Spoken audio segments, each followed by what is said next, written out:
Olá, estudante! Seja muito bem-vindo, seja muito bem-vinda a mais uma aula de Informática para a Educação 2. Na aula de hoje, nós chegamos na unidade 3. Nós vamos estudar sobre a tecnologia ou o uso da informática para a pesquisa acadêmica. Bom, a pedagogia como uma ciência da educação, ela tem um papel que é muito fundamental na formação dos educadores, na melhoria contínua dos sistemas educacionais. E é muito importante que a gente consiga entender que a pedagogia ela é um campo dinâmico que oferece aí inúmeras possibilidades dentro do processo de ensino e aprendizagem, e é justamente dentro desse contexto que a gente passa a poder explorar a importância da pesquisa acadêmica dentro da pedagogia e entender como que os educadores podem utilizar essa ferramenta para o desenvolvimento, né, das pesquisas. Bom, a pesquisa acadêmica em pedagogia, ela enriquece, né, o corpo dos estudos pedagógicos e ela também tem um impacto muito direto nas práticas educacionais, né? Porque quando a gente investiga os diferentes métodos de ensino, os diferentes problemas existentes dentro do meio educacional, a gente está contribuindo aí para a literatura e também para as estratégias de desenvolvimento de abordagens que sejam cada vez mais eficazes e mais inclusivas dentro do ensino. E para isso, para que a gente consiga desenvolver pesquisas que contribuam para esse meio acadêmico, nós temos que seguir ali alguns passos, né, estratégicos. E aí eu entro aqui para mostrar para vocês, né, algumas coisas básicas da pesquisa, como que algumas ferramentas podem nos auxiliar dentro desse processo de pesquisa. Bom, a aula de hoje é para falar dos operadores booleanos. Para quem não sabe, os operadores booleanos, eles vão aparecer para a gente como ferramentas, né, de palavras aí que informam para o sistema o que nós estamos buscando. E dentro de uma pesquisa científica, esses operadores booleanos, eles servem para conseguir filtrar e reduzir o nosso tempo de pesquisa, e ele também faz com que a nossa pesquisa seja mais efetiva, né? Porque dentro de uma pesquisa, primeiramente a gente tem que identificar os tópicos, né? O primeiro passo para uma pesquisa é identificar o que é relevante, o que não é. E para fazer isso, a gente precisa desenvolver técnicas de pesquisa e de busca dentro de um universo que é cheio de informações, né? Se você joga aqui no Google, por exemplo, a tecnologia na educação infantil. Veja bem, 42.800.000 resultados. É bastante coisa, né? Então, quando a gente se propõe a fazer uma pesquisa científica, a gente tem que fazer uma revisão bibliográfica. O que é essa revisão bibliográfica? É a análise, né, da literatura que já existe sobre o seu tema de pesquisa. Então, a gente faz a revisão, faz a coleta dos dados, faz a análise dos dados e a gente utiliza aí alguns recursos que podem nos ajudar. Bom, então esses operadores booleanos que eu mencionei, eles são conectores lógicos que a gente utiliza para realizar a pesquisa online e para obter resultados cada vez mais precisos, tá? Então são como ferramentas mágicas ali que nos ajudam a filtrar as informações dentro dessa vastidão da internet. Então o primeiro operador que a gente aprende é o AND, né, que é uma palavra, nada mais do que uma palavra em inglês. Então, quando a gente utiliza o operador AND dentro da pesquisa, a gente está solicitando ao motor, né, o motor do Google, que nos mostre os resultados que contenham ambas as palavras-chave. Eu já vou mostrar para vocês como que a gente faz isso utilizando exemplos práticos. Então, isso vai reduzir a busca para algo mais específico dentro daqueles termos que a gente está buscando. Então, quando a gente pesquisa assim, ó, educação e tecnologia, por exemplo. Ele vai filtrar aqui para a gente os resultados que falam desses dois termos, tá? Só que a gente vai ver também que existem os sites específicos, né? Como o Google Acadêmico, como a plataforma CAPES, como a Cielo, mas isso vai ficar de tema para outra aula. Hoje a gente vai aprender a utilizar os operadores. Um outro operador que a gente utiliza é o OR. O OR, ele serve, né, para a gente trocar o termo, né, ou um ou outro, que eu deixei de colocar o segundo O aqui, deixa eu ver se vai dar alguma interferência, né? Vamos pegar aqui algum exemplo com o OR.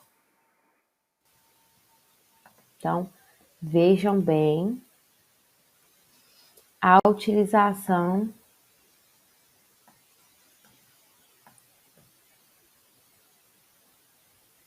Vamos ver alguns exemplos da utilização do OR. Ó, então, aqui, ó, dentro do OR, por exemplo, cada resultado vai conter pelo menos um termo da pesquisa. Ou seja, né, olha aqui, a pesquisa coração OR pulmão vai encontrar itens que contenham ou o coração ou o pulmão. Eu sei que no início pode parecer fácil ou pode parecer superficial, mas vocês vão ver que dentro do desenvolvimento da pesquisa científica, isso ajuda muito, tá? Para filtrar ali aquilo que não é relevante para a sua pesquisa. E agora, o último exemplo é o NOT, né? O operador booleano que vem aí para a gente excluir algum termo da nossa pesquisa.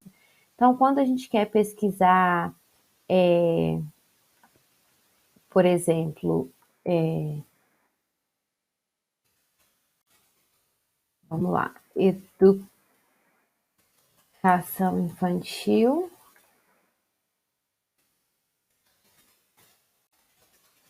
no ensino médio. Por que esse exemplo aqui, educação infantil e não o ensino médio? Porque ele vai trazer resultados para mim de pesquisas científicas que abordam somente a educação infantil e não o ensino médio. Por quê? Porque tem muitas pesquisas que abordam, por exemplo, o desenvolvimento do processo cognitivo da educação infantil ao ensino médio. E isso vai atrasando a nossa pesquisa. Se você sabe que o seu foco é só educação infantil e não ensino médio, quando você utiliza esse operador booleano, você acaba, né, facilitando o processo.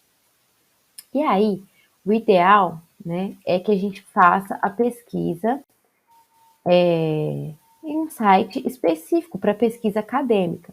Eu vou dar para vocês uma aula só de Google Acadêmico, mas eu já vou colocar aqui alguns exemplos para que vocês possam entender a utilização desses operadores booleanos. Então, vamos ver o passo a passo da utilização dos operadores para pesquisar a educação inclusiva no século XXI, por exemplo.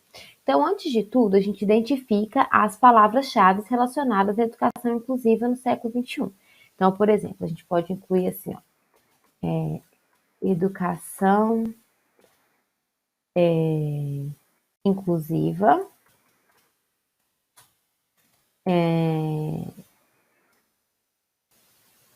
vamos ver, and, aqui, ó, and, século XXI.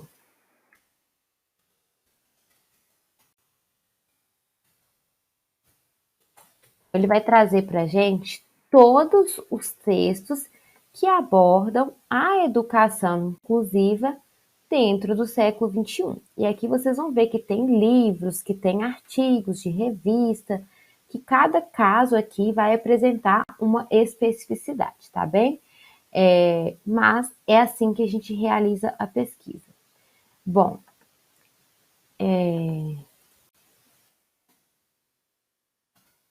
aí o próximo operador que a gente vai. Só para vocês verem aqui a questão das aspas, tá? Por que a gente coloca? Ó, Se eu coloco educação inclusiva e século XXI, sem aspas, me aparecem 21.200 resultados. Mas se eu coloco as aspas, o computador entende que são esses termos específicos, não é inclusão na educação, não é século XX, é educação inclusiva e século XXI. Olha aqui, 16.700. Reduz bastante o número de artigos que eu teria que acessar para ver se eles falam do meu tema, certo? Bom, e aí o OR, né? Como que a gente usaria isso daqui dentro de um exemplo prático? Então vamos lá. Inclusão escolar ou tecnologias, tecnologias para a inclusão.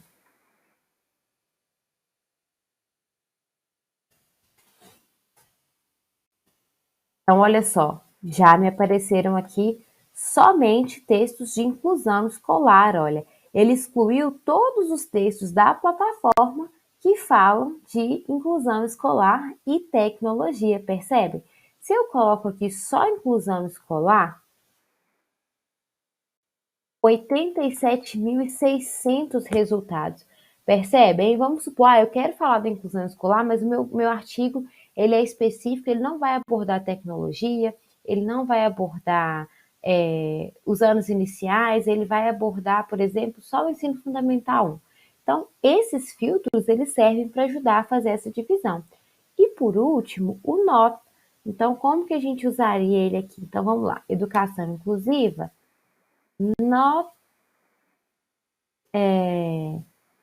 o que a gente pode colocar? Not educação infantil.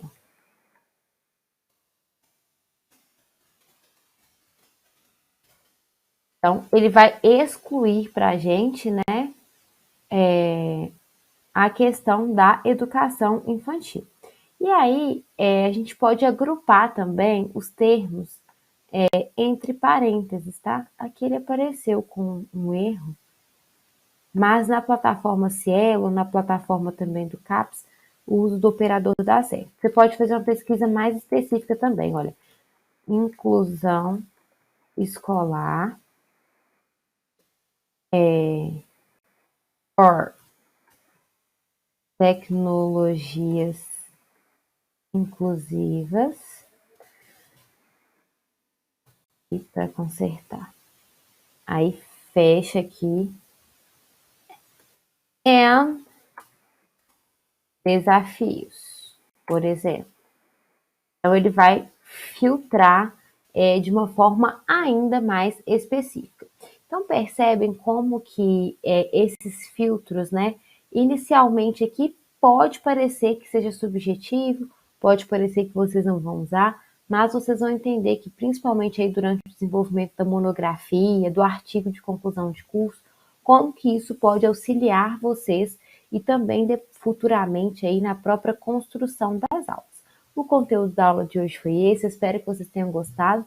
Não deixem de responder atividades na plataforma Moodle. Um grande abraço e até a próxima. Olá, estudante! Seja muito bem-vindo, seja muito bem-vinda. Olá, estudante! Seja muito bem-vindo, seja muito bem-vinda a mais uma aula de Informática para a Educação 2. Na aula de hoje, nós vamos falar sobre o portal de periódicos da CAPES. Você sabe o que é a CAPES? A CAPES é a Coordenação de Aperfeiçoamento Pessoal de Nível Superior. É uma plataforma que é vinculada ao Ministério da Educação e que fornece para a gente inúmeros títulos, periódicos, textos completos, teses, dissertações, e que é muito utilizado na hora de realizar as pesquisas científicas dentro dos cursos. Então, seja para escrever um artigo, seja para fazer uma pesquisa de uma iniciação científica, a própria monografia, né? Uma das principais fontes de pesquisa que a gente utiliza para fazer a revisão da literatura, né, aquele levantamento bibliográfico, é a CAPES. E aí, gente, né, o que é esse portal de periódicos? Ele é uma biblioteca virtual que contém informação científica, além dos textos completos, né, dos artigos, das teses, dissertações. A CAPES também conta com bases de conteúdos audiovisuais, base de imagens, né, de redes e prints, e muitas informações técnicas e científicas, mais de 275 mil documentos, tá? Dentre os anais, os relatórios, os livros e os anuários. E hoje a gente vai aprender como que a gente pode fazer uma pesquisa dentro desse portal. Inicialmente, entender que esse portal de periódicos ele é gratuito, não precisa de senha, não precisa de cadastro, ele está disponível para acessar apenas digitando no Google, tá bom? Então o acesso ele é realizado a partir do momento que você tem ali um dispositivo de pesquisa, que pode ser ali o Google, né, o Yahoo, aquele que você usa, tá? Essa daqui é uma das interfaces, tá? Como vocês podem ver aqui, ó, CAPS, aí no canto esquerdo vocês enxergam aqui, ó, a busca pelo assunto, a busca pelo periódico, busca pelo livro e buscar a base, tá? A base é a instituição ali que disponibiliza os materiais. E aí nós temos, né, a busca rápida. Então você insere aqui aquele termo, tá? Que você está buscando, por exemplo, educação tecnológica. E para realizar essa pesquisa no portal da CAPES, não é necessário, né, você criar um usuário, tá? Nem fazer um login. Isso só é necessário para utilizar alguns serviços personalizados que são oferecidos, mas para realizar a sua pesquisa científica não é necessário, tá? Bom, outro detalhe importante, pulando aqui, quem quiser, né, quem tiver o interesse em fazer o cadastro, a plataforma também ela é muito didática. Então, você tem aqui no canto superior direito o índice Meu Espaço. Você clica aqui no Meu Espaço, né, faz o seu cadastro, aí você cria um usuário, cria uma senha, e aí sim você tem acesso, tá, a outros dispositivos, tá, personalizados dentro dessa plataforma, tudo bem? Mas não é necessário para fazer a pesquisa. E aí, a CAPES ela vai oferecer para a gente algumas opções de busca, tá? O portal ele tem muitas facilidades para o usuário fazer ali o seu levantamento sobre a produção científica que é gerada pelos pesquisadores de todo o mundo, não é só nacional. E tem ali muitas ferramentas de busca que permitem identificar os artigos, que permitem identificar os documentos que são utilizados aí para você fazer a sua pesquisa. Bom, então já entendemos, né, que a CAPES disponibiliza esse acervo aí com diversas bases de dados que auxiliam aí no levantamento bibliográfico. A gente também vai ver alguns outros, tá? Que existem, a Cielo, o PubMed, mas dentro da pedagogia, um dos mais utilizados é esse portal da CAPES, beleza? Bom, e aí a gente tem algumas estratégias de busca e de seleção. Quando a gente realiza um levantamento bibliográfico na CAPES, é fundamental utilizar ali estratégias eficientes na busca de seleção de fontes, né, para que a gente consiga obter melhores resultados para a pesquisa em questão. Então, assim, é muito importante definir os critérios de busca, porque os critérios que são utilizados, né, eles têm que incluir as palavras-chave que estejam relacionadas diretamente ao seu objeto. Então, vamos ver aqui, ó, na prática, como que funciona. Vamos buscar aqui, ó. Só você digitar CAPES.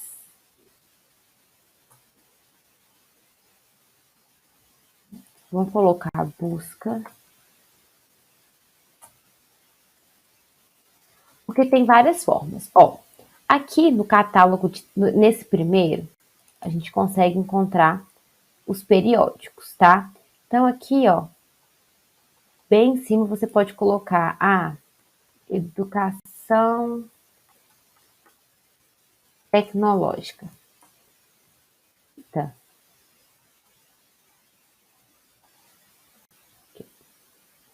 Não sei se vai achar porque eu digitei e dei o enter antes.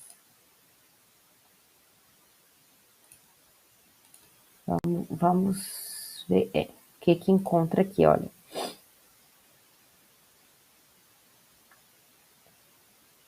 Então, olha, artigo, a educação tecnológica, um conceito em questão no mestrado em educação tecnológica do Cefet. Então, já é um título bem específico, olha. Educação sanitária, em defesa da agropecuária. Então, percebam que aqui, né, nós temos 50 páginas com resultados. Então, percebam que nós temos bastante coisa, certo? E o que a gente tem que entender? A gente tem que entender que a gente tem que refinar a nossa pesquisa. Então, se a gente coloca aqui, ó, educação tecnológica,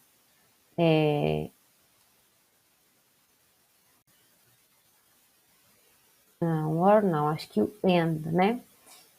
END, século XXI,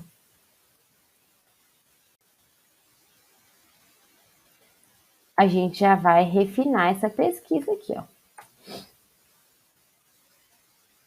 Vamos aguardar. Olha só, 15 resultados apenas. Então, percebam, olha só, então vou fazer um trabalho de uma monografia sobre a educação tecnológica no século XXI. E então eu vou fazer um levantamento. O que existe sobre a educação tecnológica no século XXI? Lembrando que aqui a gente entrou no primeiro site, então tudo isso tem que ser muito detalhado. Então, nós estamos buscando nos periódicos, isso tem que ser detalhado na sua pesquisa. Ao realizar uma busca no banco de periódicos da CAPES, utilizando os termos educação tecnológica e século XXI, foram encontrados 15 artigos. E aí, o que a gente faz? A gente entra nesse artigo, lê o resumo desse artigo, tá? E a partir do resumo, porque o resumo ele sempre vai conter, né, o objetivo principal, as considerações finais, a gente vai identificar, olha, isso daqui me atende, isso daqui tem a ver com o meu objeto de pesquisa em si.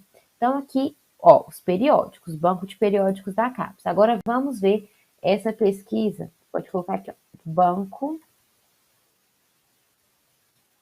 de teses e de dissertações. Não, eu quero CAPES. Veja bem, então já é esse primeiro site que aparece aqui, sempre vai ter o ponto .gov. E aí, vamos fazer a nossa mesma busca, olha. Educação tecnológica e século XXI. Errado. Olha só, não encontrou, tá digitando errado. 44 resultados. Então, percebe como que já ampliou? Por quê? Porque aqui não são os periódicos, são as teses e as dissertações. E olha como que é detalhado. Nós temos 27 dissertações de mestrado, temos 9 dissertações do mestrado profissional, mostra que inclusive os orientadores, tá? As áreas de concentração, a biblioteca em que foi publicado, tá? Deixa eu ver se tem mais alguma informação importante aqui para passar. Tem 4 tipos de mestrado. Deixa eu fechar aqui. Bom, e aí como que a gente faz, né? Para ler essas teses e dissertações. Nem sempre a gente vai encontrar elas disponíveis aqui, às vezes só tem o título, mas essas aqui da primeira página tem. Olha só então, olha, Inovação pedagógica e curricular na educação superior, uma análise sobre as ações docentes. O primeiro passo dentro de uma pesquisa científica é fazer um levantamento. Então eu cliquei aqui, abriu em outra aba, vou colocar aqui para vocês verem. Ó, e aí a gente tem que fazer a leitura de todos os resumos. Então veja bem, essa investigação teve como propósito verificar se as ações docentes poderiam ecoar inovações no currículo. Olha, então fala de currículos da educação superior, tendo como ponto focal para o levantamento de dados professores de diversas áreas do conhecimento. Então aqui a gente já viu, olha, o foco dessa tese aqui, dessa dissertação, é no currículo do ensino superior. Então, se o seu foco não for esse, você já sabe, você tem que mapear. Foram encontradas 44 dissertações que versavam sobre a educação tecnológica no século XXI. No entanto, aí você vai fazer uma seleção. Depois que você ler todos esses resumos, o que você faz? Você identifica, olha, dessas 44, lendo os resumos, somente 3 tinham a ver com o escopo da minha pesquisa, que é a educação tecnológica na educação infantil ou nos anos iniciais do ensino fundamental. Então, percebe como que é necessário fazer um levantamento e isso já ajuda a justificar a sua pesquisa. Olha, foram encontradas 44 teses e dissertações com esse tema, no entanto, apenas 3 versam sobre educação infantil. Aqui é um exemplo fictício, tá, gente? Mas tranquilamente é um exemplo que pode ser aplicado, né, dentro de uma temática aí de pesquisa. Então, tudo isso é muito importante para que vocês consigam entender aí as nuances da informática, né, e também da pesquisa acadêmica, da pesquisa científica. Então, o que eu indico? Fez aqui abriu essa plataforma, você vai anotando, copia o título aqui, né? Então, olha, título, inovação pedagógica. Já cria um quadro no Word, né? Ou uma lista e vai anotando. Dissertação 1, inovação pedagógica 2, isso e isso. E vai marcando aquelas que são necessárias ali ou aquelas que podem contribuir com a sua pesquisa. Então, se dessas 44, vocês acharem 3 em que o resumo tem a ver com o seu recorte de pesquisa, aí você vai partir para a leitura integral desses trabalhos para saber se eles vão contribuir com a sua pesquisa ou não. Bom, o conteúdo da aula de hoje foi esse, eu espero que vocês tenham gostado. Não deixe de responder atividades na plataforma Moodle. Um grande abraço e até a próxima.